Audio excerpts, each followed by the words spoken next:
know that there are 3 mistakes experts always avoid when starting seeds. Today I'm going to share with you what those 3 mistakes are that are killing your success starting seeds, and the one simple trick everyone starting seeds needs to know that will make their seedlings look like the pros. Plus, at the end of the video, I share with you a tip that has totally changed the way I start my seeds and make my plants grow double the times faster. To start things off is mistake number 1, which is the biggest and baddest mistake. It's killed many of my plants in the past and sometimes still kills some of my plants, which is why this mistake is a mistake that every level of gardener could fall for. I like to call this mistake the secret killer. So this was back when I was first getting used to starting seeds and we had planted some basil seed. And not too long after, the seed sprouted, so we began watering it and then we placed it on the countertop. I'd like to say a few days later, from what I could remember, they died. Another example of how I spotted the secret killer recently is just a few weeks ago. One of my plant's leaves started turning yellow and all its leaves was dropping. This time what I decided to do is that I'd pull down its pot and perform some operation. What I did is I made a new soil mix that had more sand and perlite in it. That way I have a drier soil that is also better at draining moisture. Now this trick hasn't worked for me every time, but I'd like to say it works 40 to 50% of the times when I did it.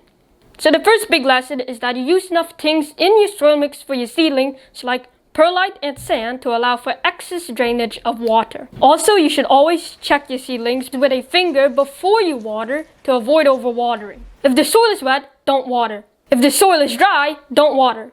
I'm just joking.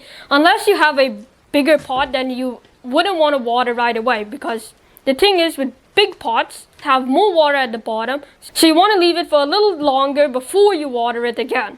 Which brings us on to mistake number 2. So if your seedlings look like this, then it's probably because you make this next mistake. So originally when I started seedlings, they were all messy and all over. You see, the big problem would be when all my seedlings looked like this and they'd be hanging down all over the place. But the even bigger problem is that if these plants continue to grow like this, they could eventually continue to grow so long and thin that eventually it'll all go snap. Because plants need light, and the whole time I've been placing it on the windowsill thinking it'd be enough, but it's not. The ideal thing for starting plants in store is that once they sprout, they want to be put under the grow light right away. Except that I don't have a grow light. I just use a sharp light instead and place my seedlings 2 to 4 inches away from the light. Number 3. This next one is a very important one, because if you do the last 2, but you forget about doing this one or skip it, then all the effort you're going to be putting into your plant is a complete waste. So let me explain this mistake, because it has to do with driving a car. So you're probably thinking, what does driving a car and my seedlings has to do together? Or second, you'll be thinking, he doesn't even know how to drive a car. He's too young. What is he going to tell me? And yes, you're right. Because you've probably never seen anyone just jump in a car without any experience and just start speeding down the highways and the roads. Because if they did, they'd probably drive like a mad person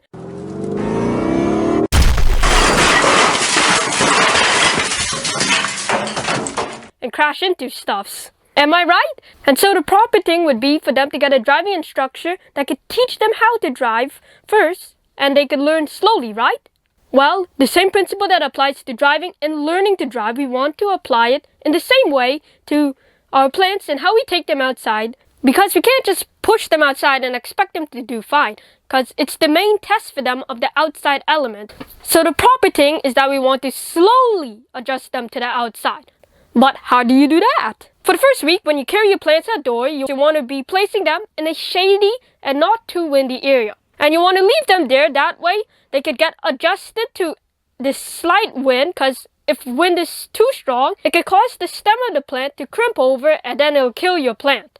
You also want to keep them out of the sun because the sun is too strong for them. You could also bring your plants out on cloudy days when it's not sunny, and it will help them acclimatize to the outside. The first week, you want it to be mild for them while they're just getting outside, and it'll act as their training ground. After the first week is over, you could place them in the sun and wind, because by then, they should be acclimatized to the new outdoor conditions.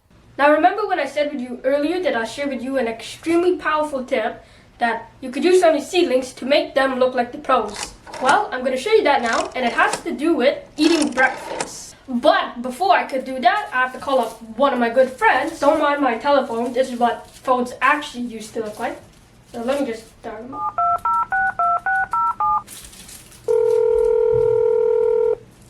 Hey, Elijah, could you help me? Hello?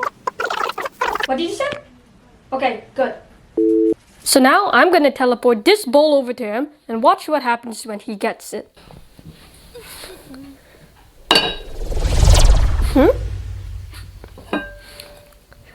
There's nothing in here. What do you expect me to eat? Just one moment.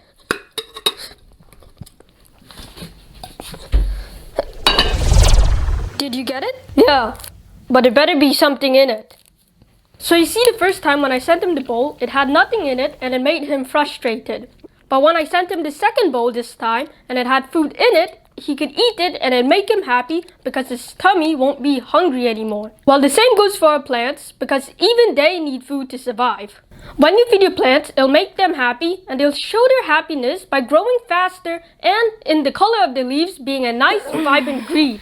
Just like me then. Yeah, just like Elijah. But how do you feed seedlings? It's actually really simple. This bag over here is a granule fertilizer and this is a liquid fertilizer. So which of them is the right one to feed your plants? Going back to the example of how we eat, let me ask you this question. Does baby get feed liquids or do they get feed solid? I'm assuming you said liquids. If you did, give yourself a pat on the back. Well, the same goes for our seedlings, and that's why I use this liquid fertilizer.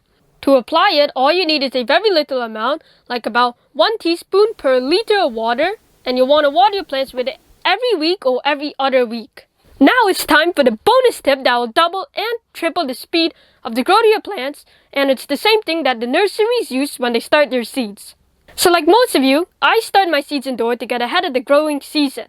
But I think I just discovered a new and better way to start seeds that will enable you to start your seeds later, but still be ahead of the growing season. If you start your seeds later, how could you be able to be ahead of the growing season? Well, I won't only tell you, but I'll also show you how you could do it. Plus, the big benefit of starting your seeds later is that you'll save money because you won't have to spend as much on electricity to run your grow lights, and you'll also avoid the biggest mistake that new beginner gardeners tend to make, trying to start the seeds earlier, thinking it'd give them a head start on the growing season. But in my experience, I have found that starting the seeds later, the plants are healthier, they grow faster, and could sometimes even outgrow the plants that I started earlier. So what really made me realize this was last year when I was starting some plants and the weather was warm enough that I could leave my plants in the greenhouse, and all of our plants that we put into the greenhouse absolutely exploded in growth, and even the plants that we had started 90 days later that were being